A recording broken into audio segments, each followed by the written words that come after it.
Looper doesn't make a goddamn bit of sense. Let me explain why. Worst movie ever! So every time that I tell people that Star Wars The Last Jedi ruined the entire Star Wars franchise, people say, yeah, but Rian Johnson made Looper. Looper was good. No. Looper was terrible. I know some of you may be thinking that Looper was a good film and that it was a sci-fi film. It was something slightly unique that we hadn't seen, a different take on time travel, and some good actors, some good special effects, too many lens flares. The main reason that Looper is a terrible movie isn't because the technicals aren't good or because the story isn't somewhat interesting. It's because it doesn't make any sense in multiple ways. Looper, according to the synopsis, is set in 2044. So at the beginning of the film, Joseph Gordon-Levitt's character explains to us that time travel hasn't been invented yet, but in 30 years' time it will, and it's immediately outlawed. Time travel is outlawed, used only in secret by the largest criminal organizations. When they need someone gone and they want to erase any trace of the target ever existing, they use specialized assassins like me, called loopers. So Joseph Gordon-Levitt is a looper, and his boss is Jeff Daniels. Like a vision, I could see how you'd turn bad. So I changed it. I cleaned you up and put a gun in your hand.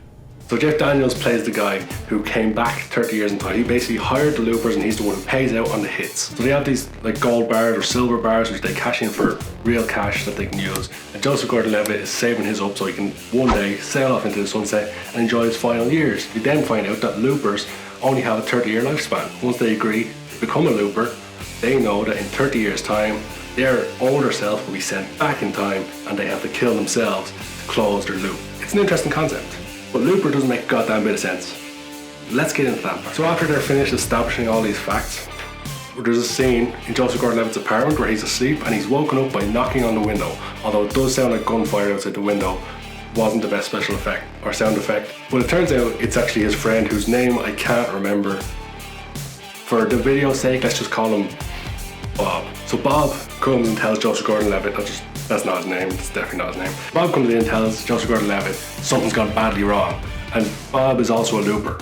This has been established earlier in the film. So he's panicking, something's gone wrong. He's asking Joseph Gordon-Levitt to hide him. He then explains that his older self came back. The person he was supposed to kill came back and was singing a song that was very familiar to him. And suddenly he realized who it was. It was his older self. It was old Bob. When he realized it was himself, he couldn't do it. He couldn't pull the trigger. He had to remove the mask and see his older self. Ultimately, his older self escapes. He gets away because his young self freezes and just lets him run away. This isn't allowed to happen. The only rule is never let your target escape. Loopers are not allowed to let their older selves go. If they do, they're hunted down.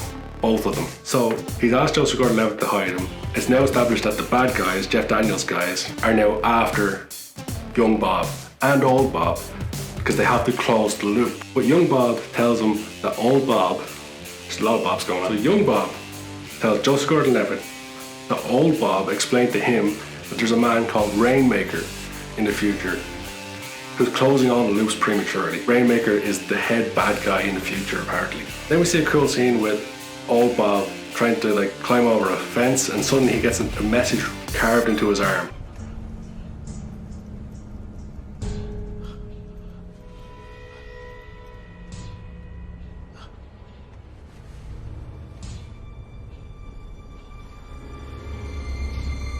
Young Bob has had a message written into his arm.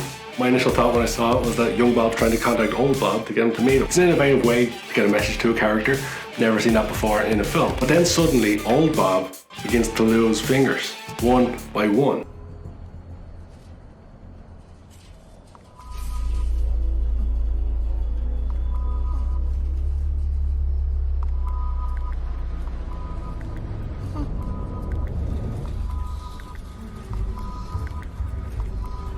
And then he begins to panic and he tries to get to where he's supposed to go according to the message on his arm. This is where things start to break down in the film because suddenly it becomes apparent that it's not young Bob who's cutting off his own fingers to get attention of his older self. It's the bad guys, Jeff Daniels guys, air quotes. So then we see old Bob racing to where he has to be. He's in a car and more body parts go missing and suddenly he crashes the car and then he gets out of the car and as he's running across the road, his legs disappear. Then he gets to where he's supposed to be and they open the door and they shoot. And we see that young Bob is like on an operating table or a machine to keep him alive. The problem with this is that if this was the case and young Bob's legs were cut off when he's, say, let's just for argument's sake say he's 24. When he's 24, if his legs are cut off, when he's 25, he doesn't have legs. So when he's 70, he never would have had legs to lose in the first place. You get what I mean? It doesn't make sense. His limbs wouldn't fade away as they do in the film.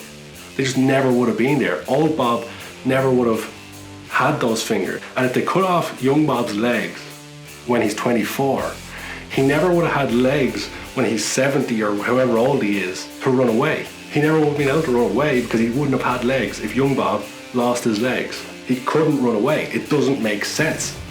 It's the first thing that doesn't make any sense. There doesn't seem to be any thought into these films. That's the thing with Rian Johnson's films. He seems to have some good ideas, some innovative ideas. You see it in The Last Jedi, there's some great scenes.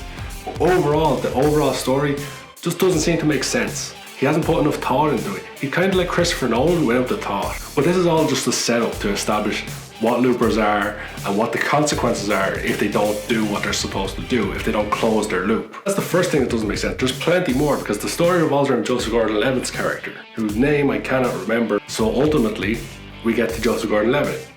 And his next guy who pops back from the future is Bruce Willis. Because, you know, Joseph Gordon-Levitt and Bruce Willis totally look the same. Don't have different facial structures completely. So what happens is Bruce Willis comes back, Joseph Gordon-Levitt freezes, a la his friend, and then Bruce Willis knocks him out and escapes. Just like Bob did. So again, Joseph Gordon-Levitt is being hunted down by the bad guys. I'm gonna fix this! I'm gonna find him! I'm gonna kill him! But then they show what happened with Bruce Willis, how Bruce Willis got to the position he was in, how Joseph Gordon-Levitt, the first time around, killed Bruce Willis. In the first timeline, he shoots him. But if Bruce Willis comes back and runs away, why didn't the first Bruce Willis do that? Clearly show Joseph Gordon-Levitt killing Bruce Willis and then going on and living his life. He takes his money, he goes to China, he lives his life in China, he meets a woman. That woman is ultimately killed by Rainmaker's goons, which causes Bruce Willis to go back in time to try to kill Rainmaker. We'll get into that point later because that doesn't make sense either. But if Bruce Willis ran away the first time, why wouldn't that just keep repeating? Why didn't the first Bruce run away? Because this isn't an alternate reality movie, this is a time travel movie. This isn't based on different lines. Like if Joseph Gordon-Levitt killed him the first time, why wouldn't he do it the second time? There's no catalyst for that because the only catalyst would be if they led different lives. But that's not what this film's about. It's not about parallel universes or alternate realities, it's about time travel, which is cyclical. Same thing should happen again and again, just like Joseph Gordon-Levitt said at the end of the film. And the path was a circle. So that point doesn't make sense either. Already we've got two things that don't make sense in this movie and we're barely half an hour in. One thing I did notice in this film, initially when Disney announced they're making new Star Wars films and they were looking for directors, we were all wondering who's it going to be? Surely it's going to be someone who's good with sci-fi. And it seemed that's what they were going with. They were going with sci-fi directors. J.J. Abrams had made Super 8 and the Star Trek films. And Rian Johnson had made Looper, which was a sci-fi film. But on further evidence, it looks like they just went with whoever used the most lens flares. Because this film has a lot of lens flares, and J.J. Abrams, of course, I don't need to tell you how good he is with lens flares, or bad with lens flares. Whatever your perspective on lens flares is, Disney seemed to like lens flares. So back to it, Bruce Willis is now on the run. Joseph Gordon-Levitt is also on the run, which leads to Joseph Gordon-Levitt trying to get Bruce's attention, and he does this in the same way that the bad guys got Bob's attention. He starts carving a message into his arm and it starts to appear on Bruce's arm. And it looks the same as the message that Bob was getting because it says be at. But it's then revealed that Beatrix he's writing because Beatrix is the waitress in the diner that he always frequented. This leads to the very decisive diner scene. And the diner scene is very important in this movie because, you know, this is where the two guys come together and they talk. It's too strange. Your face looks backwards. Young Joseph Gordon-Levitt and Bruce Willis talk. They're the same character. One's old, one's young. I think I did them backwards. They shouldn't talk. That's what we've been told about time travel. Don't talk to your younger self. That's why Marty didn't talk to other Marty in Back to the Future. But I guess you can only do time travel right if you have a DeLorean. In the diner, Joseph Gordon-Levitt realizes that what he does can affect Bruce Willis's memory. I hurt myself. It changes your body. This is what I do now. Change your memory. Doesn't matter! And Bruce claims that his memory is foggy as to what happens further on in the line, down the line. So he can't tell Joseph Gordon-Levitt what's going to happen because it's all foggy. However, he can very clearly and vividly remember his wife and why he came back. So he can remember some things weirdly, but it's later established that he is slowly forgetting those things. You see him sleeping in the sewer for some reason, or he's in the sewer for some reason, and he's trying to remember his wife. He's trying to look at a picture of her and keeps repeating the same thing over and over again to reinforce that image in his mind of who she is. That kind of makes sense, but at the same time, kind of stupid. So he can't remember what's about to happen. He can't remember parts of Joseph Gordon-Levitt's life that he wants to know about, but he can remember his wife. Sure, that's going to be a very powerful memory in your mind, and it's his whole reason for coming back. So Bruce Willis explains to Joseph Gordon-Levitt about Rainmaker and how his wife died because his goons, it was an accidental death when they were trying to take Bruce away. But he blames Rainmaker. He's travelled back in time with the intent of finding Rainmaker in the past before he was the Rainmaker, and he's going to kill him. He has 3 possibilities for who Rainmaker is, and they're all children. The weird choice to go with this, it's kind of like if you could go back in time and kill baby Hitler, would you kill baby Hitler? You're still killing a baby, but it's Hitler. It's still weird. So Bruce Willis's plan is to travel back in time and kill Rainmaker so that his wife will live. There is a problem with that plan, a major problem, and this is going to be another thing that doesn't make sense with this move. If Bruce Willis goes back in time and kills Rainmaker, then Rainmaker's goons will never be in a position to accidentally kill Bruce's wife, which is the whole catalyst for Bruce to go back in the first place to kill Rainmaker. So Bruce will never go back to kill Rainmaker. So Rainmaker will still grow up to become Rainmaker, and then his wife will get killed, and then Bruce will go back to try to kill him. It's a whole paradox. And when you're making a time travel movie, you need serious thought into these, because if you don't consider these paradoxes, your movie doesn't make a goddamn bit of sense. So just to be clear, in case I didn't get this through last time, Bruce Willis's plan is to go back and kill Rainmaker before he becomes Rainmaker. But if he does that, if he succeeds, then Rainmaker doesn't exist. So Rainmaker's goons will never go and accidentally kill Bruce Willis's wife. If Bruce Willis's wife is never accidentally killed, he never goes back in time with the intent to kill Rainmaker. So if he never goes back in time with the intent to kill Rainmaker, then Rainmaker still goes on to be Rainmaker, and ultimately Bruce Willis's goons do go and kill his wife, and then Bruce Willis goes back in time to kill Rainmaker again, and then he kills Rainmaker again, and then his goons don't go, and we could be here all day with this. Again, it's a cycle, a never-ending cycle, which doesn't fix itself. So Bruce sets about his plan, and his plan involves 3 kids. He's got 3 identities of who Rainmaker could be. He's not certain, so he's just got to kill them all. He's going to kill 3 kids. So he goes and he finds the first kid, and he kills him. So he goes and finds the first kid, and he sends Joseph Gordon-Levitt off to another address to go find that house. He gives him coordinates, and he gives him a map which has information written on it. And of course, the house Joseph Gordon-Levitt goes to is the right house. So the long and short of it is that Emily Blunt and Joseph Gordon-Levitt discover each other, and they end up talking and kind of becoming friends. And Joseph Gordon-Levitt explains the whole Looper process, and then he shows her the map which has the information on it. Emily Blunt immediately recognizes the information. She recognized the date and the area code of the hospital where her son was born, the date being Rainmaker's birthday. So now we've got Joseph Gordon-Levitt and Emily Blunt, and we've got the kid, and just cutting through all the bullshit here about how the film is terrible. The kid is the standout performer in this film. The kid who plays Rainmaker, or young Rainmaker, is phenomenal. He's a great actor, and he should have won an Oscar for this. He's phenomenal. So after all the messing around, Joseph Gordon-Levitt is trying to hide out in the house, but another looper comes looking for Joseph Gordon-Levitt. And ultimately this leads to a very cool cinematic death. That's the thing with Rian Johnson films. They always look good and they've always got some cool points in them. They just don't make any sense. But this is a really cool point, a really cool cinematic death, when Rainmaker falls down the stairs. Joseph Gordon-Levitt goes to get Rainmaker, but Emily Blunt pushes Joseph Gordon-Levitt out of the house, and Rainmaker, we see him use his telekinetic powers. Oh yeah, people have telekinetic powers, by the way. It's established that Rainmaker basically has more telekinetic powers than anybody. He uses his powers to make the Looper explode.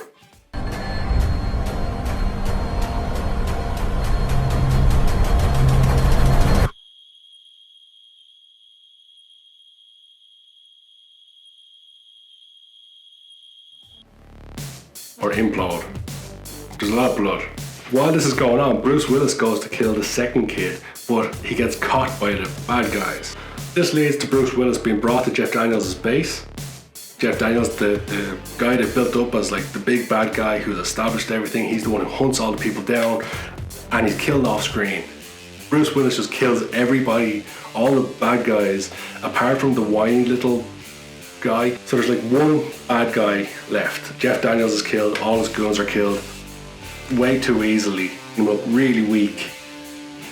It seems to be a running theme in Rian Johnson films to make the bad guys look really weak. So I think where we're at is that we've had the scene where the Looper's being killed. Joseph Gordon-Levitt now realised that the kid is Rainmaker. Because Joseph Gordon-Levitt has realised that the kid is Rainmaker, Bruce Willis now has this eureka moment. He can now remember who Rainmaker is. So he goes after Rainmaker. But of course the whiny little kid, the whiny little bad guy who's left over, he goes after Bruce Willis, and then Joseph Gordon-Levitt kills him in like 2 seconds. There was no point to keep him alive. So we ultimately end up in a point where we've got Bruce Willis, we've got Joseph Gordon-Levitt, we've got Emily Blunt, and we've got the kid. And they're in a field, and Bruce Willis is going after the kid.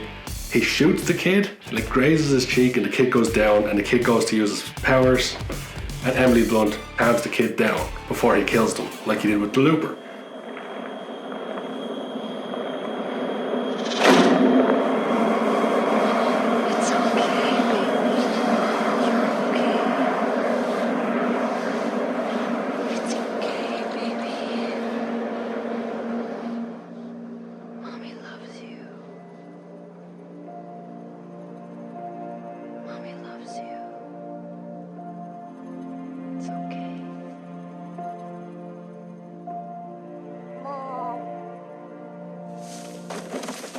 Kind of shown that Emily Blunt can calm him down, can control him, can stop him from becoming Rainmaker. That was the whole point of the scene, I believe. But Bruce Willis is about to kill the kid, and Emily Blunt gets in the way.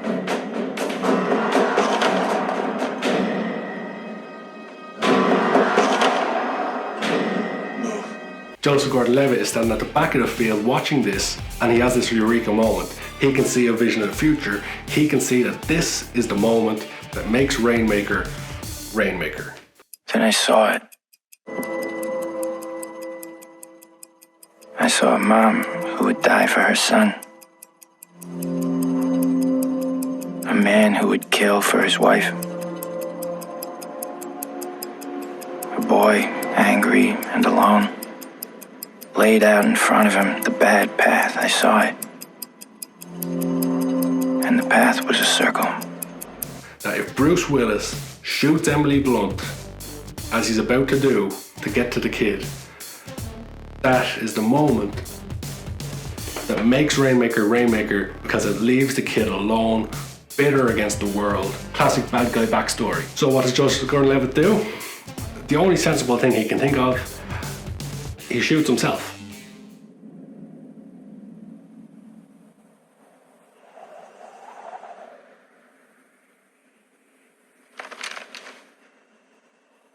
So I changed it.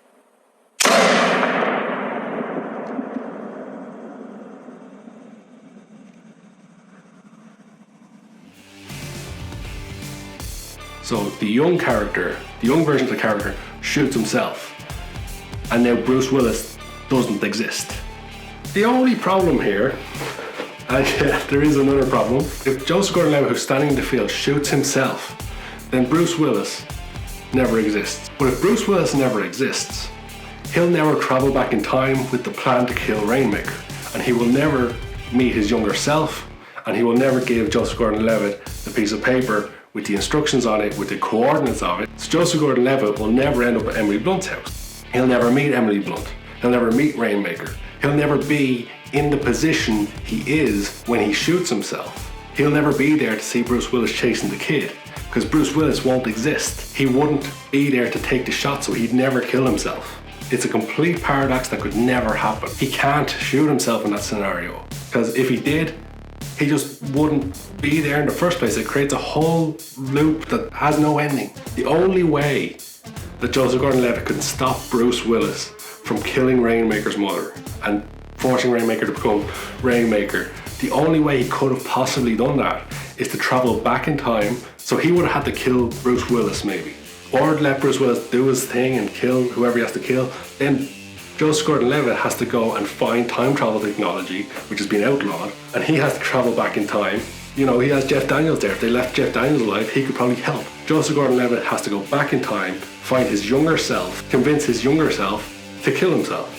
Because if he goes back in time, let's say Joseph Gordon-Levitt is 25, and he goes back and shoots himself when he's 24, the same thing occurs. The 25-year-old version will never exist. Similar to when Bob lost his leg. If 24-year-old Bob doesn't have legs, 70-year-old Bob doesn't have legs. But if Joseph Gordon-Levitt travels back in time, the only way he can stop Bruce Willis from growing up and shooting Emily Blunt is if he convinces himself before Bruce Willis comes back in time, he has to convince his younger self to shoot himself. Because then Joseph Gordon-Levitt can't go through all the bullshit, which ultimately leads to Emily Blunt getting shot, and Rainmaker becoming the thing, and Rainmaker growing up and being the cause of Bruce Willis's wife being killed, and Bruce Willis traveling back in time, and all that bullshit. But you get my point. Looper doesn't make a goddamn bit of sense.